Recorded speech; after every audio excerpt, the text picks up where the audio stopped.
Ladies and gentlemen, boys and girls, people of all ages, welcome to Debate Crypto in a world where hopium collides with common sense, starring the Crypto Keeper, the Blockchain Crusader, and we have a special guest today from GoodNight Moon Stables. Tell me your name again, brother.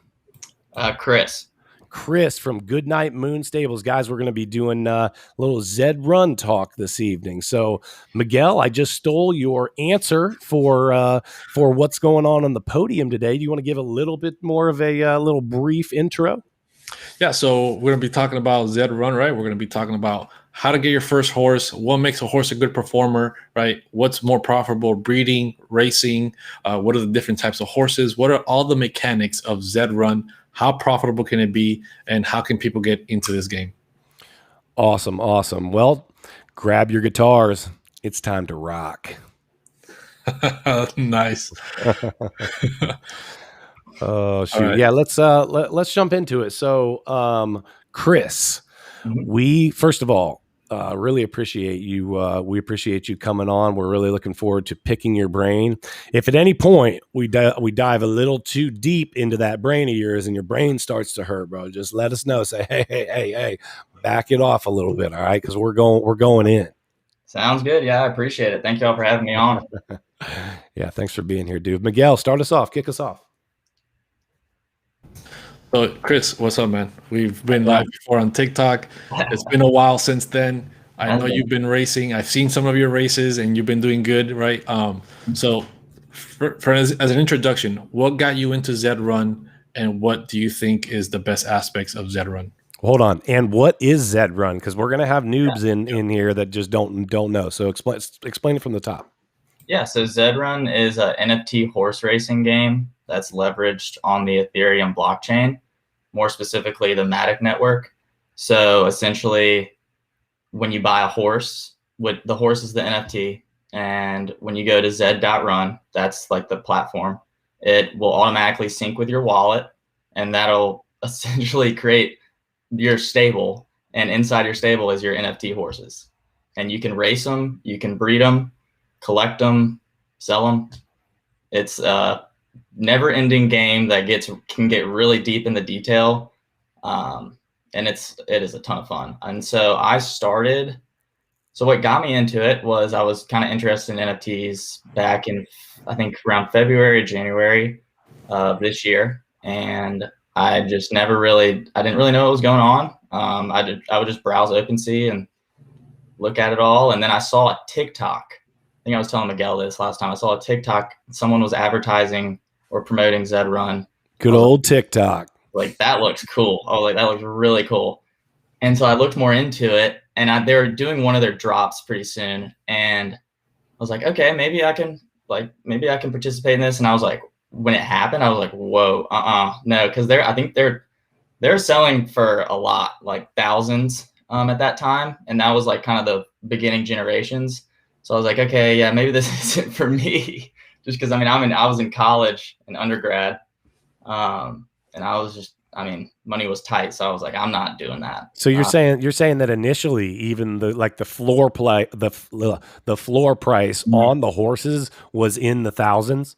Yeah, so because this was like the very beginning generations, like Z1 to like, I don't know the exact details because I can't really remember, but I mean, it was like Z1 or Z2 or Z3 or Z4, one of those early generations of drops, where Zed Run was essentially like those were the first horses. Like, they don't have parents, they're not bred, and you can never breed a Genesis horse. So like, they're essentially capped at a certain supply.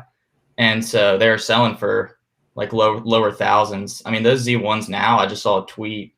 Someone was like, look at the recent sales of the Z1s, and it broke the 100,000 record. I mean, there's a horse out there that's sold for I think 200,000, but I'd have to look that up. So are they? So you're saying like right off the bat, if it's you said a Z1, which is which is top of the line, created by the creators of the game, you're saying that they cannot breed those. I can't buy a horse and breed one of those types of horses, the Genesis horses. Well, you can breed 2 Genesis horses. So you can breed 2 Genesis horses. It's just that the offspring will not be a Genesis. It'll be a legendary. So that's where breed type comes in. We can talk about that later on, but like, so yeah, essentially I was like, oh, I'm not participating in this drop. And then I also saw an announcement later on, like a couple months later, around, I think it was May or April or June. And it was like, yeah, we're doing this, like we're giving away $1 million worth of horses or something like that. It was like 10,000 Genesis horses. And I was like, okay, I'll sign up. Like, no way I'm going to win this thing, but like no way I'm going to get chosen. And all of a sudden I got an email in June and it was like, yeah, click here to claim your horse. Like you're selected or something like that. I hit claim my horse, but then another email came out from ZED Run that said, like, we apologize. Actually, some of the people that received emails didn't actually win the giveaway. So I was like, oh, that was definitely sent to me like directly because I probably didn't win the giveaway, even though I clicked claim my horse. So I didn't bother with it after I saw that email. I was like, okay, I guess I didn't win, bummer. But then in June, I think early July, mid-July, in July, the NFT craze started back up again. I was like, I guess I'll just go buy a random squiggly NFT, not like the actual squiggly, those are expensive. Just a random like piece of art. I just bought it for $7. And it said like, congrats, like or whatever, you bought your first, or not your first NFT, but you bought an NFT. And so it said, go to your collection to view it. Went to view my collection.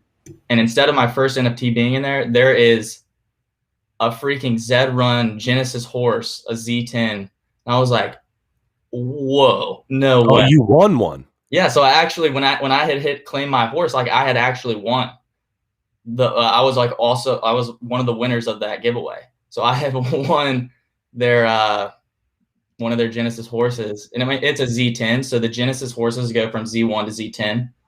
So the okay, Z10, yes. I wanted you to explain that for the audience.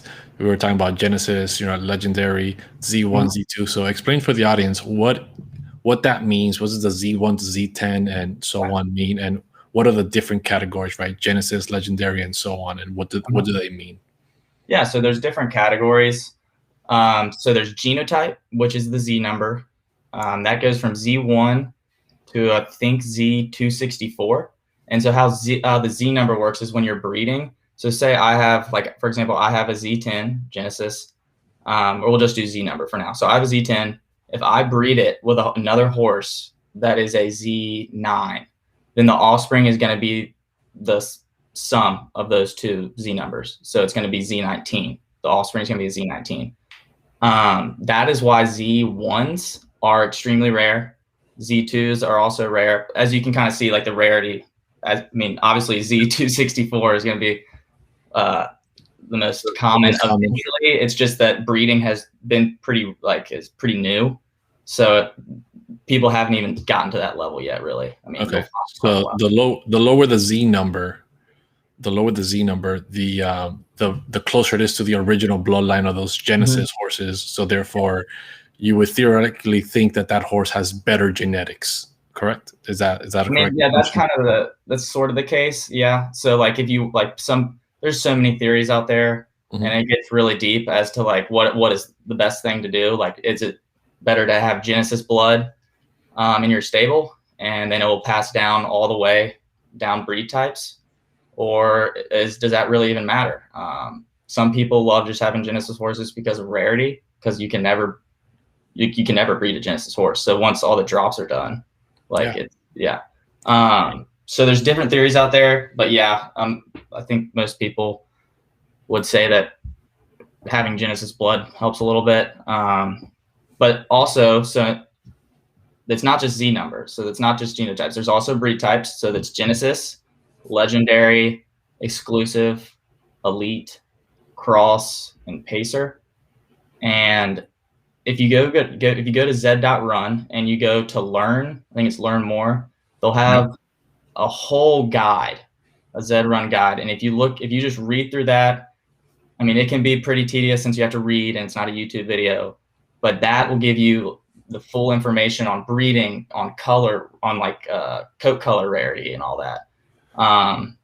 Let me pause you real quick there. So guys, what Chris was just saying was essentially, for all of you that are into crypto, is that's kind of the white paper, so to speak, right? And what I mean by that is going to lay out the case for like what to do, when to do, how to do it, like basically what is it, right? How does this work? Yeah, and the instruction manual. Yeah, exactly. It's your instruction manual. And how many times do we talk about you've got to learn, you've got to study? Guys, we're talking about investing in digital horses, breeding digital horses. Guys, it's 2021, right? And these ideas, though they sound crazy, have become very real ideas that are making people very real money. So if you want to be on the winning end of that very real money, sit your butt down in a chair, read up a little bit, learn what it is, and do something like we're doing right now. Ask the expert, right? Ask somebody that knows this game. And that's why we're here. So thank you again, Chris. We appreciate this. And this is why we're picking your brain, because you've already read the paper, right? Yeah. Hey, I'll be honest. I'm only 4 weeks in, and I've skipped over a couple things too. Like I've tried to learn as much as I can in that small amount of time. And honestly, like I've made my mistakes and I've learned from them. But there are some people out there, and I recommend going on Twitter, going and looking up different Zed Run content creators, because there are guys that have been in this since last November, September, before I even heard of it, that have this thing down to a T. And they're the kind of the leading theorists. Like, I mean, there are some really good, I'll just name a couple people like Zed Gazette. If you look up Dr. Ian, I've recently just heard of him because I'm new, so I'm still getting introduced to all these older people that have been in the game for a while that, they are intelligent. Like this game gets deep. Like someone on Twitter today, I saw there's some kind of people talking about different Zed theories. And this dude goes, dang, I am new. And this game is just insanely deep. Like the knowledge that you have to know, you can never not know everything. You can never know everything. That's why some people are like, oh, it's just a game of luck. I'm like, no, it's not. It's a game of strategy. Well, it sounds to me like I have a buddy that his dad breeds racehorses. And when I was talking earlier today to Miguel about this, I was like, dude, this is literally a conversation on a digital level that I have had with my buddy Doug, right? His dad breeds racehorses, right? And the reality is, you were talking about how when you put two horses together, breed the two, you come up with the sum of their Z1, Z8, whatever, it's a Z9. What's the same idea as when you breed a champion show dog, right? The sire or the grand dog or the whatever, like the farther away you get from that championship, that that number one, the one that actually did the thing, right? The more it's saying, hey, it's a great bloodline, this has a very good opportunity to do well, but it is not the horse. And if I'm hearing you right, you're saying that gets factored into your knowledge. That is part of what gets factored in when they are setting these horses up to race, to breed, all of that. Like though it's digital and though it is quote unquote, has some luck to it, at the same time, a lot of this is actually factored in, is it not?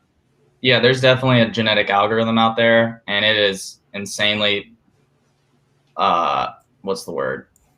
Very realistic, I would say. Yeah, it's very randomized. It's from the research I've done. There's no one out there that knows it 100%, right? The game has not been discovered like, okay, this is the formula to get the best performing horse or to get the best breeding. So that's what I like, right? This game requires, just like if you were in real life wanting to breed horses or race horses, you have to do the same level of research. Just because it's digital doesn't mean that it's not just as complex as the real thing. And that's what got me very interested in this game, right? The future of bringing horse racing into the digital space, and the level of complexity this game has can definitely replace at some point in the future digital real life horse racing, right? You don't think about it. The overhead is done. There is no more feeding the horse. There is no more taking the horse to the vet for meds, right? Is the horse sick? Is the horse injured, right? None of that's there. The animal cruelty society that's out there saying, hey, this is not the best way to treat the horses. You don't have to worry about that anymore. So there is so much benefit to this game taking off and continuing to grow, and it's so early for this game. Oh yeah, and bouncing off of what you were saying, Nick, talking about those bloodlines and everything. If there's one horse, like there are multiple horses out there that aren't Genesis horses and don't necessarily have a Z number between 1 and 10 that are just absolute monsters. Like Steph Curry, for example, I just brought him up on knowyourhorses.com. He's a Z13 Buterin Elite, an elite horse, not a Genesis. It goes Genesis, Legendary, Exclusive, Elite, and then Cross, and then Pacer. So like it's kind of near the bottom tier of breed types. And this horse is in Class 1. That's the best class you can race in. And it has produced a profit of 4.47 Ethereum. And total winnings, it's won over 17 Ethereum. So I was going to ask you that. How like, so as these horses race more and more, so obviously I want to look at the different opportunities. Like let's look at it from just a couple different angles. The first opportunity, let's look at it from racing, right? As these horses race more and more and more and more, are they wearing these horses out? They only have so many races. They're only good for so long. Is there any detail or knowledge that you have on that as it relates to racing? Explain the racing a little further for me, how it works, what it looks like, and what that can look like moving forward for profit. Yeah, so that's a good question, because recently they did introduce an update into racing. So it used to be that racing was you could race your horse like as many times a day as you wanted to, and it would never get fatigued. It would never suffer anything from anything like that. Then they introduced fatigue, and it was 24 hours. So like if I raced, then my horse's fatigue meter would get lowered a little bit, and it was kind of different for each horse. And then it would reset after 24 hours from that race back to from the most recent race, it would reset back to full fatigue. So that's a new thing.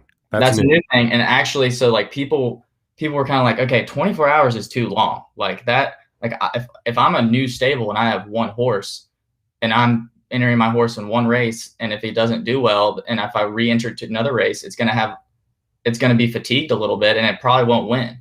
And so, I mean, the thing about Zed that's awesome is the team there is very responsive and communicative with feedback. And so they recently also just sent out another update. They're like, okay, actually, like we understand, like that's kind of annoying. And so we're changing fatigue to stamina, number one. Number two, they're going to probably lower the 24-hour limit to like 12 or 6 hours.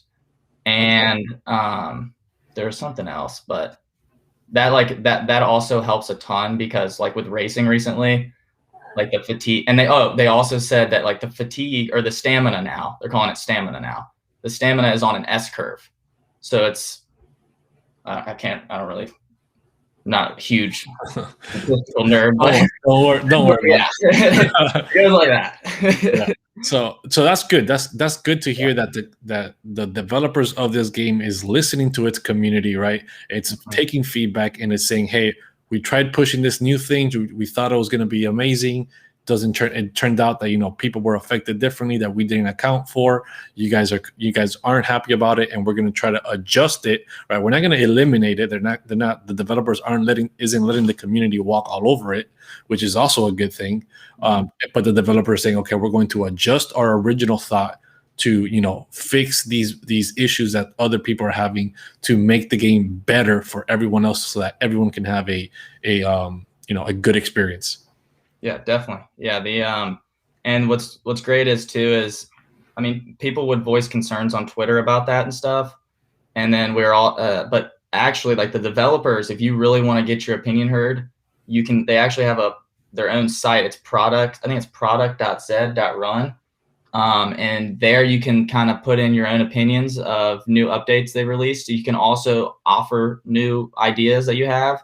And that is the place where the developers will directly see it. Like, yeah, you can go on Twitter and complain all you want, but at the end of the day, if you want to get something changed and to have them directly see it, then you can go to product.zed.run.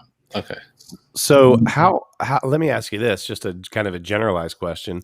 How big is this right now? Is this like literally blowing up? If somebody wanted to get in this right now, is it still like saying that, you know, well, it's just like getting into crypto, you're still really, really early? Are we do you have any concept or idea? I know you said you haven't been in this that long, but you've got a lot more than we do. Where are we at?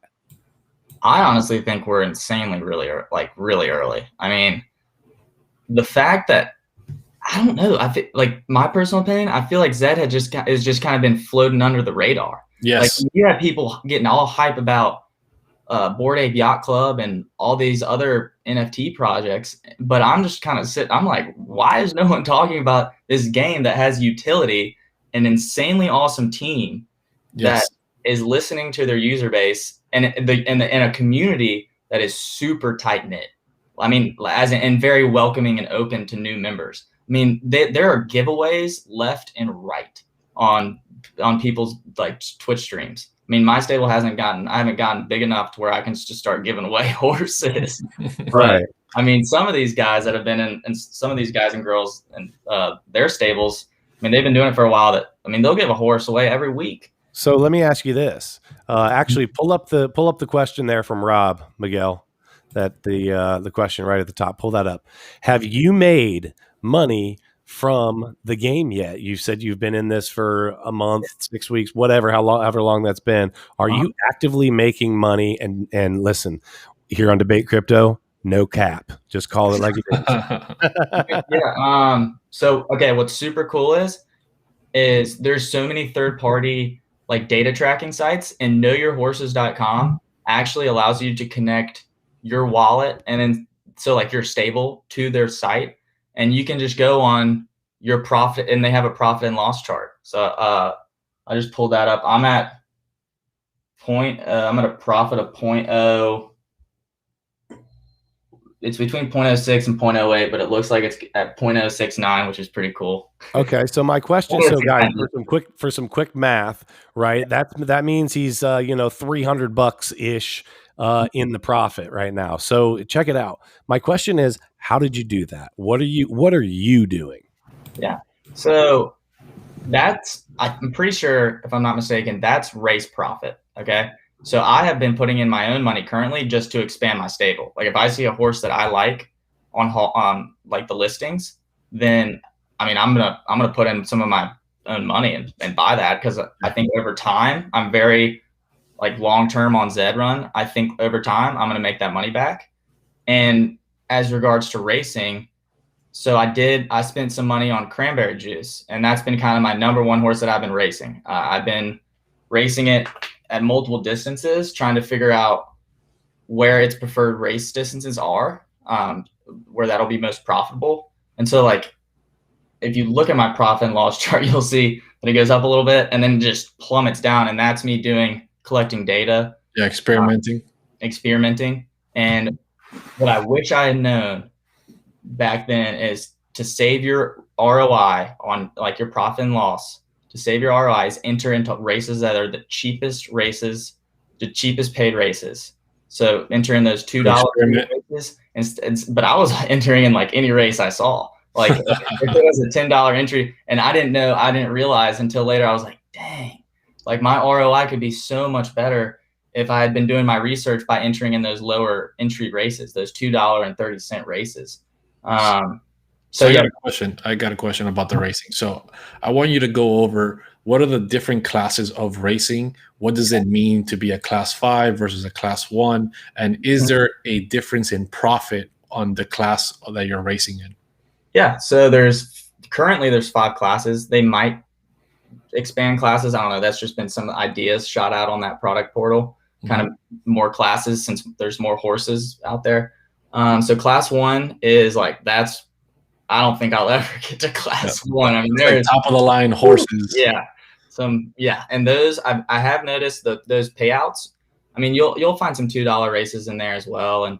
But the maximum payouts, I think, from what I've noticed from class 1, just looking up there, is they get paid. The highest one I saw was like 500 to win like six, or I think it was 1,000 to win 6,000, or 500 to win 6,000. So $1,000 entry fee to win. Yeah, I'm gonna have to double check. I can double check that real quick.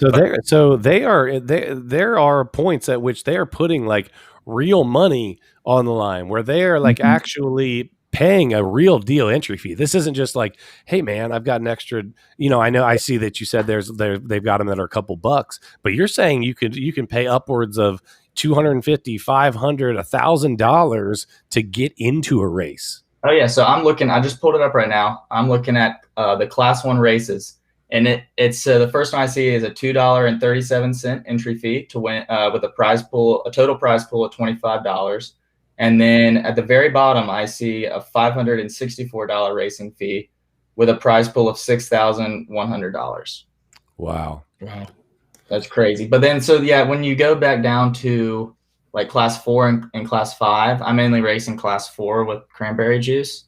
You'll mainly have like $2.37 entry fees to like, I think the highest I've ever seen in there was like a $25 to win like 260 or 300 something, which is still a lot. Like, I mean, I think they'll add more prize pools into those lower classes too as the game advances, but currently, and that's how things are. But also what's important is if you have a horse and it's never been in a race before, so if you buy an unraced horse, what is fun and stressful is these things called the Griffin races. And the Griffin races, that's every single horse that races in a Griffin race has never been raced before. And it's a free entry with a prize pool of $40.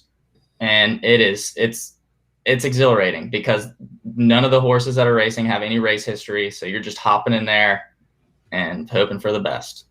So I had something to say. So I wanted to touch on what you said earlier about being early into the game and NFTs and like board yacht, right? Like people are buying tons of money of NFTs to try to flip them that do nothing but just are avatar pics, right? With Rarity, right? Versus these horses not just have Rarity throughout their bloodline, their coat colors, and their Z numbers and all these things. They actually have utility to be played in these games, to be raced, to be able to make money off of, to breed. And yet, like you said, this game has not been spoken about, right? It's not being talked about by the influencers on TikTok, on YouTube. It's super, super under the radar right now. And we're seeing not the floor price, but we're seeing, as more people buy up horses, the horses will get more expensive. I've taken a look at, a legendary horse would be easily 0.8 ETH, which is practically $3,000, right? An exclusive is I saw some for 0.33, which is $1,300 or so for a horse. So when you're looking at these horses and you want to get into the game, what do you look for as your first 2 or 3 horses of, okay, these are the qualities that I'm looking for a decent performing racer? Yeah, let me actually jump one more, like actually add one more thing to that. Let's just use a hypothetical here. You've got 1 ETH to spend on a horse. What would you be looking at to give yourself an idea as to, what should I do here? And you're saying if I have no other horses in my stable, you've got nothing else in your stable, and you step up to the plate and you've got 1 ETH, what would you do? Ooh. Well, first off, I think I told Miguel this back during our live stream. I would immediately, if I have no other horses, I would search for a female because when you breed, the female owner gets the offspring. So if you have no horses yet and you're stable and you're trying to expand pretty quickly, that's the first thing you look for is a female horse. So it's like real life. Yeah, exactly. And so then I would go to, so the secondary marketplace is OpenSea. And so what the thing that people get confused on is they're like, oh, the Zed Run, awesome. I'm going to go buy a horse off of Zed.run, like the platform, which makes sense. I can understand somebody who's new that wants to get into it goes to Zed.run, but then you go to marketplace on Zed.run and it says sold out. And then so they're like, oh, darn, I can't get into it. It's like, no, if you scroll down the page a little bit, it would say the secondary marketplace is on OpenSea. But don't actually go to OpenSea yet, because if you're going to research, you go to Hawku.com. Yep, I've been on there. So that's a third-party database that it just allows you to search through listings with more detail, and it's I like the UI a little better. Yep. Very nice UI. And so yeah, I would. So what would be categories that so let's say you're on Hawku, right? It gives you a filter mechanism. It asks you, gender. It asks you the bloodline, the breed type, the winning rate, everything. It asks you absolutely everything about the horse. What are the categories that you're going to focus on to try to find the best horses for 1 ETH? Yeah, so that's where, first off, it's up to your preference, okay? Because this is also a game of a discovery. So if you really want to be part of that discovery process and you don't want to buy a horse with like what you kind of know is either going to be an insanely good racer or like might be a good racer, or just like if you just want to buy it unraced, hey, like all respect to you.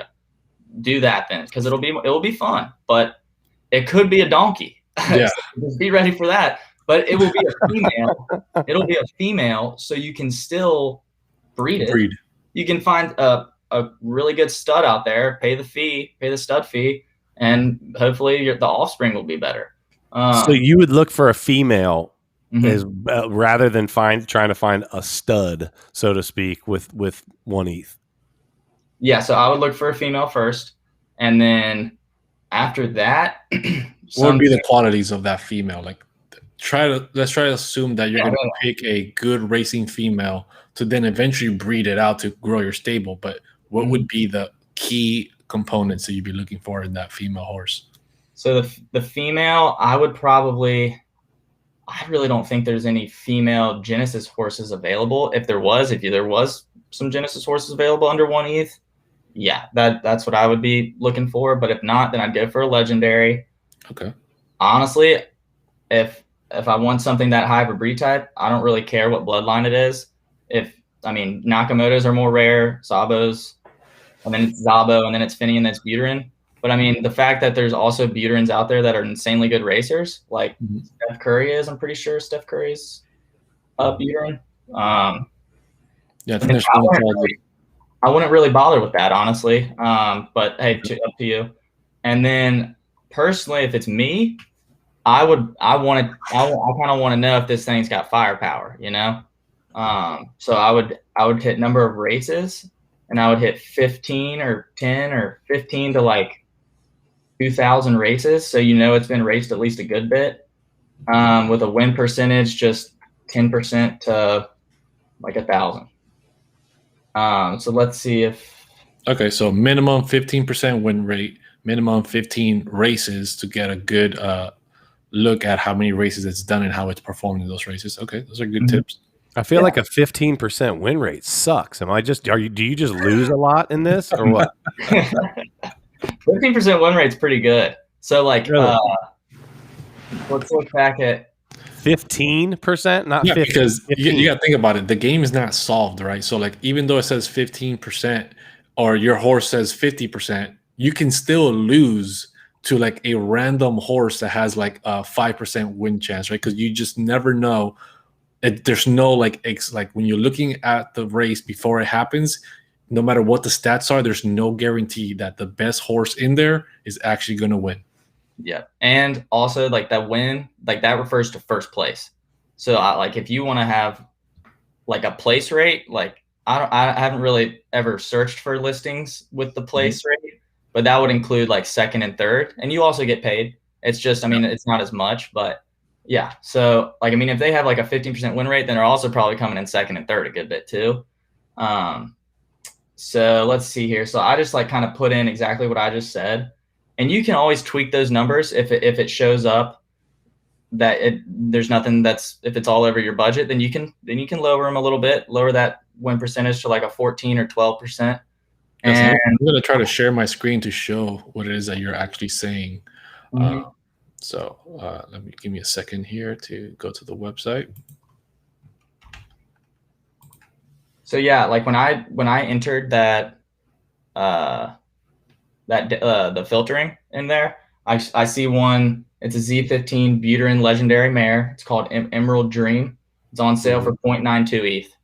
Like I would be perfectly happy buying that horse. And it has also I would look at ROI. I would look at it has a 26% ROI. So guys, this is the website Hawku. You guys see my screen right now? Yeah, it's really small. It's really small. All right. Let me upsize. I can maximize that. So I can make that a little bit bigger. So this is the website, Hawku.com, right? You go here to filters, and it allows you to filter through gender up here, right? Their price budget. If you only have a price budget of 1 ETH, you put 1 ETH.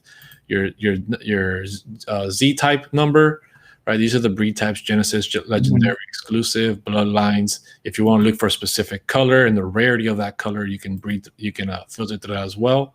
And then once you're done here, and there's a thing called U-shaped racer and an A-shaped racer. I'm going to ask you about that later in a little bit, so you can explain it to people and what's that mean. So then once you hit that, then here you go. You can sort by the newest listings, prices being high or low, the win rate being high or low. So right here, a high winning horse has 100%.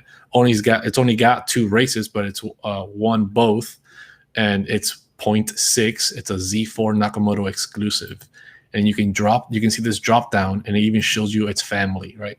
These are its parents, which you can click on, and it opens the tab giving you all the information about the parents. Shows you that it's won first place in 2 races that it's in, and its odds, which have been removed from the game and now been replaced by the fire, which I would also like you to explain a little bit. What does that mean versus the odds now?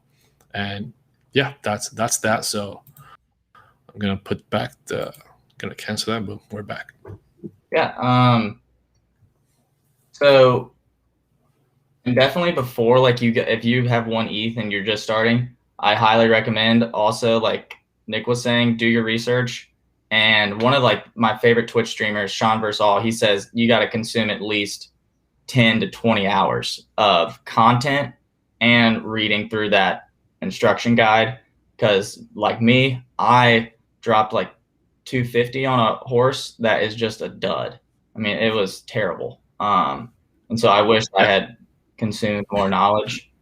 So yeah, honestly, my 110% recommendation is just get a female and go from there. Because even if you mess up racing, or if it's just a donkey at racing, you can always breed it. And so I wanted to say, so for somebody who was asking in the comment, Glitchy, whatever his name is, Glitchy something, was saying what would be a Twitch recommended person. You said his name was what? Sean what? So Sean Versall, he does multiple types of streams. He's the guy that I told you about, Nick, that does the betting. Oh yeah. That's super interesting. So yeah, go into that, cover that. Yeah, so Zed Bets it's him and his friend Tums Teasy, and Tums Teasy is like the programmer who created this free to play betting system on Zed Run, and so essentially like it syncs all the Zed Run races into their program, and once you like go onto the Twitch and you're in the stream, then you immediately get funded either 5,000 or 10,000 free to play Zed tokens. And essentially they have all sorts of commands that you can bet on, and they'll load a race, and then you'll just bet on a horse, and you can do different types of bets. And pretty much it's a 3-day kind of thing. So it's Tuesday, Wednesday, Thursday. And at the end of Thursday, whoever has the most points or most Zed tokens or whatever, gets the free horse or whatever they're giving away that week. But also he gets like really excited during the stream. He'll be like, you know what? We're just going to give away a horse. And like, and so everybody who's placed a bet in Zed bets will get entered into the wheel and I'll spin it. And so like, even if you're there all 3 days, you're going to have more than just one chance of getting a free horse. Yeah, essentially. And that's something I wanted to mention to the audience as well. Besides this game being super early, there's developers outside of the game, of the core developers, that are creating third-party apps that people can use to make the game even more entertaining, right? So this Zed Bets game doesn't require any real money. It's on a live stream, Sean versus all. They give you fake money. You can't redeem it for real money. And you can actually bet on the horses through commands in the chat box that allows you to interact. So therefore, you don't ever have to actually have any money involved. You can own 0 horses and still have a great time betting on races and being exposed to the game. You start realizing and seeing, okay, I thought this horse was going to do amazing because of its stats, yet it still lost to this other horse. And you start developing ideas of what makes a horse a good chance to win the race or not. I myself is trying at least to develop a third-party app for the game that I'm very interested in, but I'm not going to go into details about that. So I had a question. Oh, wait, I had one final question about the breeding. So let's say we don't start with a female and we start with a stud, right? I've seen, like, let's say legendary horses that are studs that are in the stud farm. Minimum price is 400, and there's a ton of them. How likely is it that people are actually paying that stud fee for a Nakamoto, right? Let's say Nakamoto Bloodline legendary.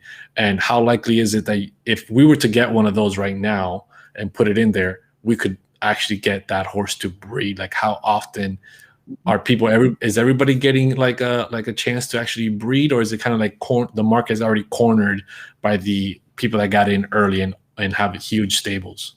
Yeah. So, I mean, I wouldn't say the market's cornered, technically. So, I mean, those people that have like the Z1 Nakamotos, like, I mean, obviously the demand to breed with them is high, but the prices are just too, like. You said Z1s? Yeah, those Z1 and Z2s. So if you go into, let me go into the breeding barn and just filter it real quick. Because those, I think the minimum, not entirely sure what the minimum fee is, but it's. Yeah, I know that the minimum fee for a legendary Nakamoto is like about $440 or something like that. Yeah. Yeah, I'm looking at. But you're talking about Genesis horses. Yeah. Oh, yeah. Let me filter for Genesis right now. Yeah, because basically what I'm looking at here is, okay, let's say you're somebody that and sorry about the sunglasses, guys. The ring light was absolutely just killing me tonight. I was like, oh my gosh, I can't hardly see. But I guess what I'm getting at is, let's say you're somebody that has a little bit of, reserves in ETH sitting around. I guess what I'm looking at is, would it make sense to make an initial investment possibly in buying a number of good studs on the front end? I just didn't know if you knew, like, if these are actively being bred, because think about it, if they're getting $400, every time that they breed, and it's got desire, it's not going to take that long to start to recoup your money. If you're willing to sit on something for a few months, the game's popping off. Let's say you breed this thing, 10 times a month or something like that, and you're getting $400 a hit. You're at 4,000 a month, blase, blase, blah, more than one horse. I don't know, just throwing ideas out. Yeah, I see that strategy. I know you're talking about. Honestly, I haven't really tried that. I mean, I have thrown some of my legendary horses in there, but they don't have any race history, and the what is it? The bloodlines just aren't. I haven't really raced enough for people to, if they actually looked through it, they'd probably be like, no, I don't really care to breed with that horse. But yeah, these Z2s and Z1s and the low Z numbers, that's like, I would say that's. I mean, you're most likely going to get at least one of your 3 covers filled. So like you get 3 covers. So if I put in a stud right now, it can be bred 3 times. So I'm not entirely sure though if Zed Run takes a royalty fee off of each They do. They do. Yeah, they do. They get a 15% from my research. They take a 15% flat rate no matter how many days you put them in the stud farm, and then depending on the variation of days you put them in, the owner itself gets a bigger variation. I think the max is 56%, and then there's another fee that gets taken out that is for the prize pools, and that also fluctuates between how many days you put the stud in. It seems to me to be like a creative staking, essentially. I don't know how familiar you are, Chris, with crypto other than doing the NFTs and whatnot, but it seems to me to be a creative way to stake, because they're ultimately saying, hey, if you lock up your horse for more time, we're going to take less of a fee, right? And so what I look at that is literally staking. Yeah, I see what you're saying there. I've honestly personally never staked any crypto, but that does make sense. Yeah, because you're locking it up. So if you choose the 7-day period, like you're locking it up. You can't race that horse for 7 days once you hit confirm. But like I'm looking at a Z1 Genesis right now that charges, I think the minimum stud fee, $532 right now. Z1 Genesis Nakamoto. And it's not like, and it has only one cover left. So that means that two people have paid that $532 fee, which is wild. I mean, often? Well, hold on a second. How often can it continue to breed over time? Or you're saying that only one horse can only breed 3 times ever, and that's it? No, it's 3 times a month. 3 times a month. Yeah. Okay. And so males once a month. Yeah. Yeah. Males 3 times a month, and a female only once a month, and then it resets. Mm-hmm. And back to Glitchy on a Sticks question. If you want like a Twitch streamer that gives really good statistical analysis of horses, I recommend MJ Stables. It's he has his own third-party site too that he's produced. It's MJ Informatics. And yeah, if you like, just like many other streamers, if you comment your horse's name or comment a horse's name that you're really interested in buying, which I honestly recommend doing before you buy a horse, is going to one of these Twitch streamers chats, put in the horse's name, and they'll tell you, they'll do a deep dive into their speed. And you said their name was MJ Stables? Yeah, MJ Stables. So he's on Twitter, and then he also will announce when he goes live on Twitch. I think his website is MJ Informatics, and then the tool on that website is called Zetalytics. Yep, mjinformatics.com, and then Zetalytics is the tool within that website. So he's made a whole thing out of this. I mean, like he's got his whole social media platform surrounding this, which brings me to my next question. Like, in your expert opinion, would you look at people that have a platform already? Would you look at them and say, hey, they've got a little bit more of an advantage because they can basically their name, just like being a famous horse that wins races, it's going to have a lot of desire, right? People are going to want to, and if you're a famous breeder, my buddy Doug, his dad, like everybody knows him. So therefore, boom, that's who you go to. I got to believe it's the same idea. Like if you're somebody that's big in the game, you're probably going to do well. Yeah. So if you're also well known, like if like there's one guy named like Poseidon Racing, and he even has like a subscriber email list, and he'll be like, I'm about to put X amount of horses up for sale.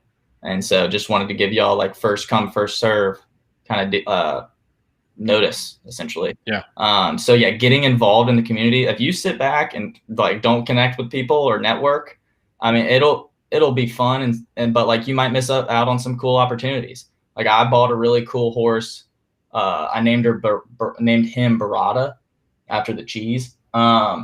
Whose mom is Valkyrie, just an insane horse. And I saw that through Twitter. Like I think it's New Close Racing. They announced that they were putting a horse up for sale, and I was at work, so I was like, dang, I don't have my computer to buy this horse. And I just DM'd him. I was like, can I please reserve this horse? I promise when I get off work, I will immediately pay for this horse. Just please take it off the market. They go, yeah, sure thing. It's like if I didn't have Twitter for that, if I wasn't checking like the Zed Run Twitter updates, that would never have happened. So let me ask you this: how easy is it to race? So let me say this: if Miguel and I said, "Hey, bro, why don't you let us see a race?" Right? How easy would it be for us to share screens on here and watch a race or see one of your horses? It doesn't even need to be your horses. Well, we can watch a race. Okay. We can watch a race right now. We should have started. Miguel, what are we thinking here, bro? I honestly didn't think about it. Okay, let's talk about this real quick. We're creating content and trying to let people know about a thing and show them the thing. I'm gonna do it right now. Yeah, show a live race. Folks, you'll have to just forgive me. Yeah, man. I slipped on that one. Thought out. So let me share my screen real quick. Let's watch a race. And let's watch a race. Actually, we'll be taking bets in the chat. By the way, so guys, knock it out in the chat. Tell me who you're rooting for. Call it out by color, by name, whatever. And what's awesome is, I mean, this game gets so deep that they even created an HQ in Decentraland, and we kind of, I mean, it's not fully functional right now, but we went in there. They had like an open day. And there we go. There we are. There's the race. Ladies and gentlemen, welcome to Abu Dhabi, the Burj Mile. We've got in lane number 12, Electric Light. Lane number 11, I can't see it because the glasses are too dark. Trinity Grand something. And we are off. And oh no, that's an auction. Okay. There's actually music that comes with it. I don't know if it's the music. Yeah, you click the music. Can't you change the angle that you're looking at too? Can't you look at it? Yes, I can. See, look at that, guys. See, now how can you not be excited? This, bro, literally. This is a 1,300 meter. Chop this up. We really need to. This is a 1,600 meter race, and we're already we have 1,200 meters left. It's still a tight race. The horses are really tightly packed, and there's no leader of the pack. How did we not show this to start? I'm upset with myself right now. Like, why did we not show a race and let the people see what we're talking about? All right, so Miguel, I am going to. I know nothing about these horses. Let me pick via name. I'm going to. You know what? I'm going for Master Yoda. Master Yoda, who's that? He's the green right there. I'm gonna go for French Jet right next door to him. Okay. How many meters we got left?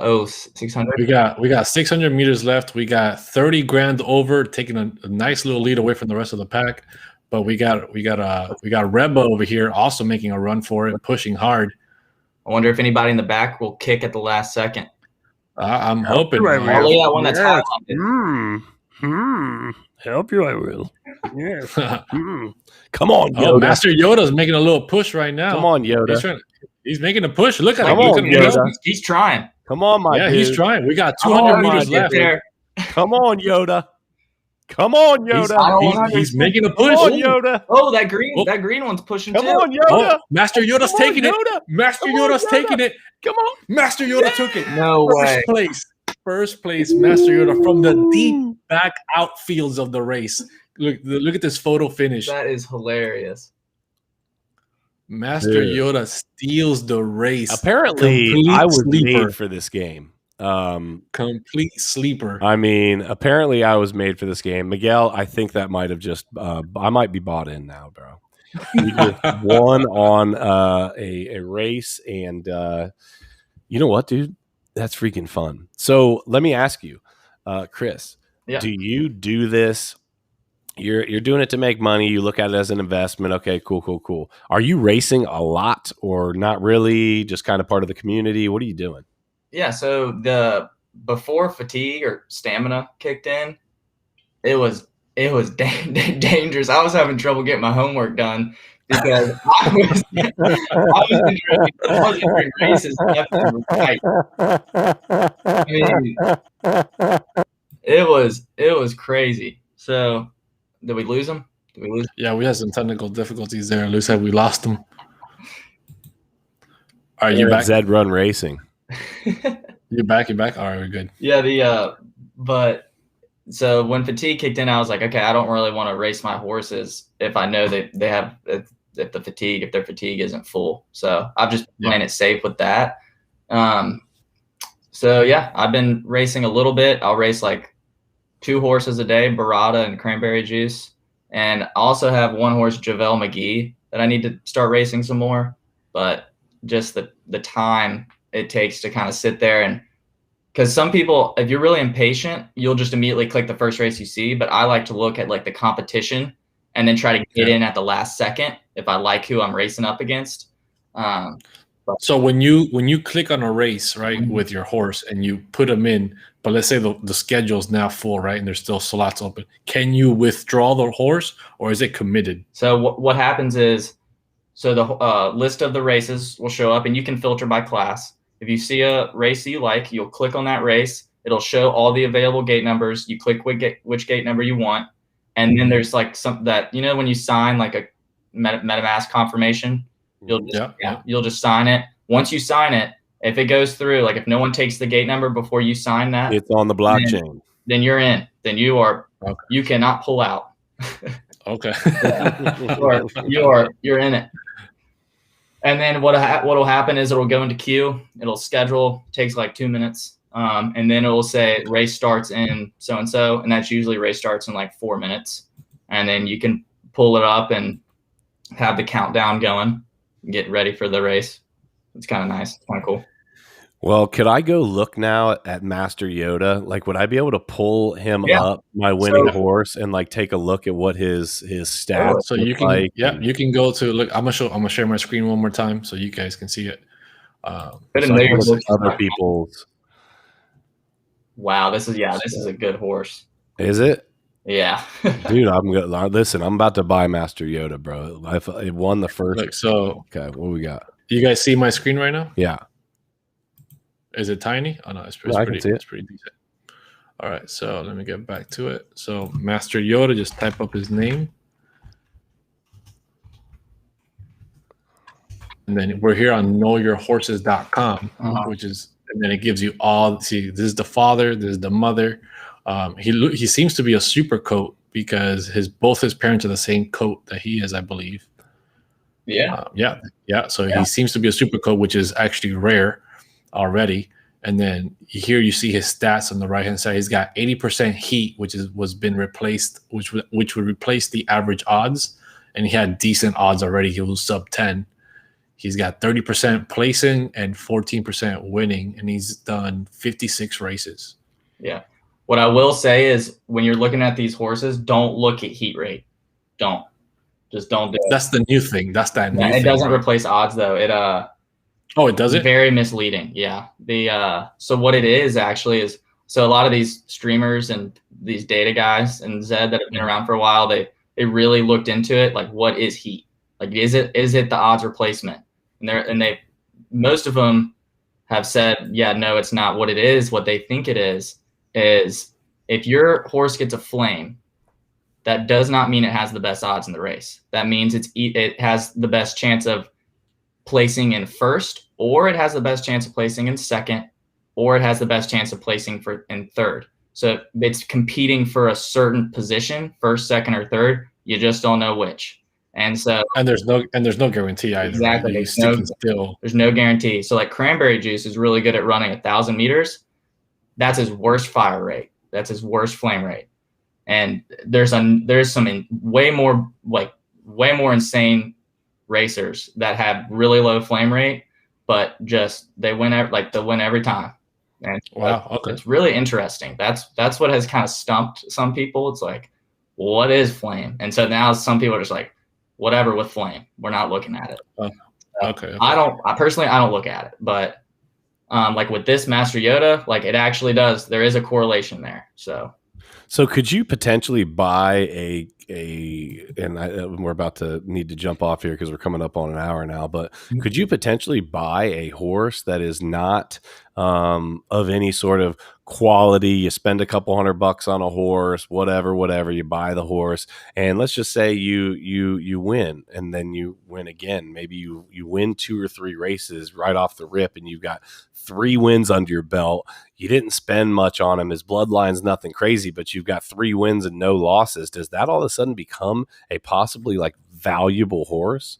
Yeah. So if that ever happens, like that'd probably be like a a cool diamond in the rough scenario. I mean, that does happen. And I would recommend if you win, like if you come in first in those first couple races, or you place in those first couple races, then be like, okay, I'm going to commit to going in a deep dive data analysis of this horse. I'm going to put it in at least 15 races at each distance. And I'm going to use the low entry fees to save your ROI so you can catch back up later and figure out where your horse is fastest at, where it finishes the best.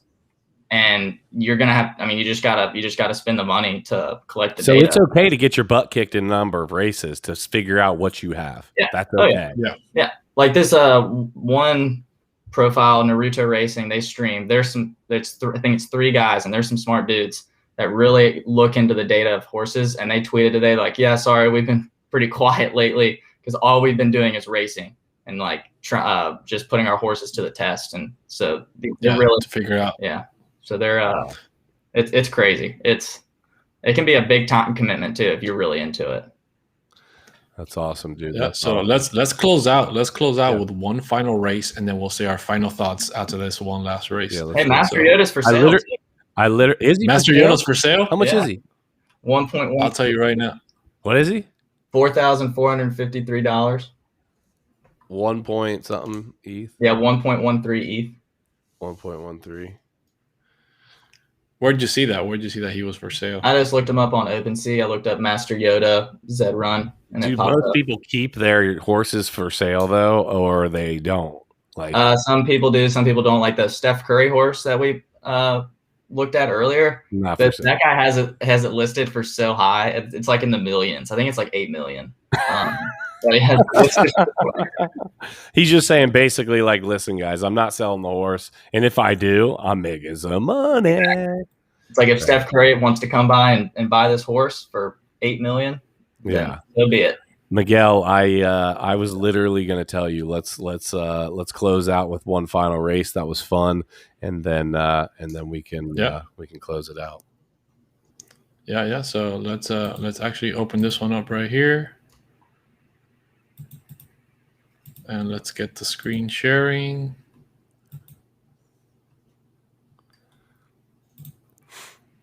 Yeah, Steph Curry's listed for 11. Boom. Race is Welcome just started. Back to Zed Run. We've got another great evening. A big race tonight between, what do you guess? Oh, yeah, that's right. Horses. Okay, never mind. NFT digital horses. NFT digital. And the Atari racetrack. That's the partner. Yeah. Okay. Yeah, they sold a bunch. We got 600 meters left. It was only a 1,000-meter race. Call it real quick. I'm going with Lappy. You're going with Lappy? I'm going to go with Grow House. I like Theophilus. Listen, he probably knows like the name or something. He's like, oh, yeah, I got this one.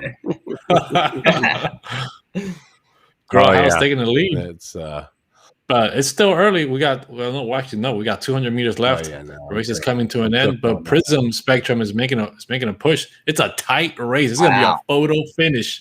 Holy smokes! Oh, Rambling Wreck is taking a lead right here. Rambling Wreck is taking the lead, and Rambling Wreck took it. Nice.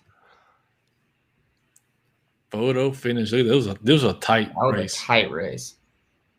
Quick little 12,000 meters. Rambling Wreck. Man. Nice. So check it out, guys. This is Zed Run. Chris, thank you so much for coming on, dude. It was such a pleasure. We need to definitely get together and talk up some strategy and whatnot. Guys, if you're looking to maybe get involved in Zed Run, it's zed.run. Is that correct, Chris? Yes. Yeah, it's zed.run. And again, you can buy the horses to breed them, buy the horses to race them, buy the horses to make them look pretty and still sell them. You've got all sorts of options here, guys. But until next time, Miguel, as always, hodl like it's hot. Thank y'all for having me.